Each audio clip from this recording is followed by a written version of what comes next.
Pemirsa pasti sering mendengar istilah kutub utara dan kutub selatan. Secara geografis, kutub utara dan kutub selatan adalah daerah yang dilalui garis khayal 90 derajat lintang bumi.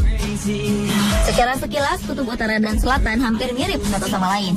Namun ternyata mereka memiliki banyak perbedaan.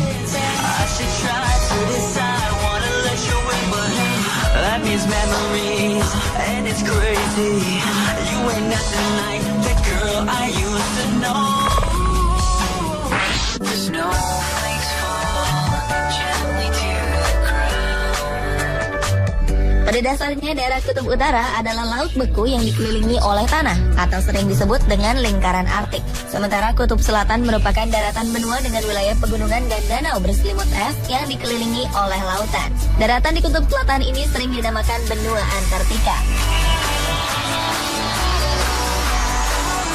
Benua Antartika mengandung hampir 90% es dari seluruh dunia. Karena itu benua Antartika jauh lebih dingin daripada Arktik. Temperatur rata-ratanya mencapai minus 49 derajat Celcius dengan suhu terdingin pernah terjadi pada 21 Juli 1983 sebesar 89,6 derajat Celcius. Saking banyaknya es di kutub selatan, Pangeran Mohammed Al Faisal dari Arab Saudi pernah berencana mengangkut 100 juta ton es dari Antartika ke negaranya. Ini menyebabkan banyak lapisan es di benua Antartika tidak pernah meleleh sepanjang sejarah. Sedangkan di Arktik, lapisan esnya jauh lebih tipis dan mudah meleleh pada musim panas.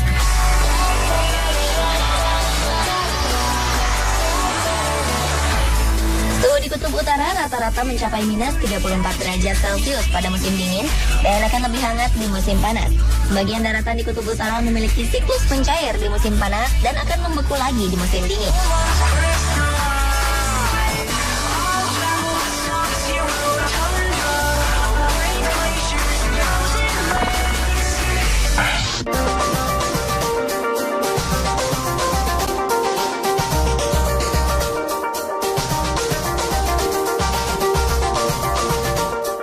Hewan-hewan yang hidup di kutub selatan lebih bervariasi daripada hewan yang hidup di kutub utara.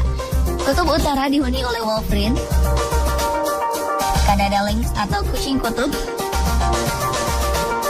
angsa tundra, kelinci kutub, rubah merah, ikan paus beluga, beruang kutub, karibu atau rusa kutub, narwhal atau sering disebut unicorn laut, burung hantu kutub, dan rubah kutub. Di kutub selatan ada penguin, anjing laut, ikan paus, dan beberapa spesies burung laut. Beberapa hewan ada yang hidup sepanjang musim di masing-masing kutub, namun ada juga yang melakukan migrasi ke daerah lain yang lebih hangat di musim dingin. Penelitian dan penemuan hewan jenis baru banyak dilakukan di benua Antartika, karena setiap tahun pasti ada hewan jenis baru yang muncul. Variasi hewan di benua ini lebih banyak karena benua Antartika jauh dari jangkauan manusia yang sering memburu hewan-hewan langka.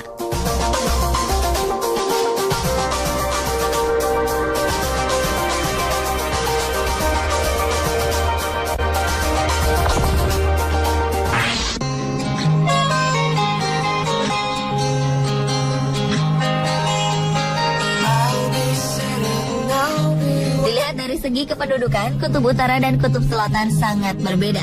Walaupun di kutub selatan sering diadakan penancapan bendera dari berbagai negara, namun benua Antartika tidak boleh dikuasai negara manapun di dunia. Inilah satu-satunya tempat di bumi yang tidak dimiliki oleh siapapun. Hal ini dilakukan setelah tercetus Perjanjian Antartika atau The Antarctic Treaty yang ditandatangani tahun 1959. Perjanjian ini melarang operasi militer, ledakan nuklir, dan pembuangan radioaktif di wilayah Antartika. Di sana hanya terdapat stasiun peneliti dari berbagai negara untuk meneliti ekosistem dan makhluk hidup yang tinggal di sana. Ini jauh berbeda dengan kependudukan di kutub utara. Lebih dari 4 juta orang hidup di lingkaran Arktik, baik di pedalaman maupun di kota-kota besar. Negara-negara yang menguasai lingkar Arktik adalah Rusia, Kanada, Amerika Serikat, Norwegia, dan Finlandia. Beberapa negara masih memperebutkan daerah-daerah di lingkar Arktik karena diduga memiliki cadangan minyak mentah yang banyak. Seperempat kandungan minyak mentah di lingkar Arktik belum digali oleh negara manapun.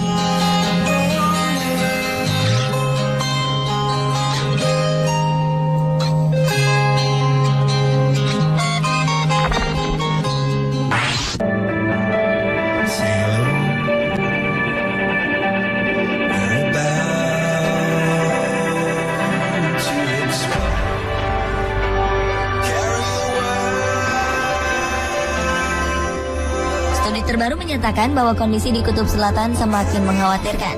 Lapisan es di bagian barat Kutub Selatan mencair dan menyebabkan naiknya permukaan air hingga 10%. Peneliti menduga perubahan iklim yang ekstrim belakangan ini terjadi karena kenaikan permukaan air laut ini. Pencairan lapisan es ini disebabkan oleh suhu rata-rata di benua Antartika mengalami kenaikan 2,4 derajat Celcius. Jika pencairan terus berlanjut, maka kenaikan air laut juga akan naik 2 kali lipat. Kondisi di Kutub Utara lebih mengkhawatirkan lagi. Ilmuwan meneliti bahwa akibat pemanasan global, es di Kutub Utara dikabarkan meleleh sangat cepat dan diperkirakan akan habis dalam waktu 30 tahun. Para ilmuwan memperkirakan daerah musim panas yang tertutup es berkurang dari 2,8 juta mil persegi menjadi 620 ribu mil persegi. Kondisi ini membuat pemerhati lingkungan mulai gencar melakukan kampanye penyelamatan lingkungan akibat pemanasan global. Berbagai peraturan pun ditetapkan untuk mengurangi hal ini.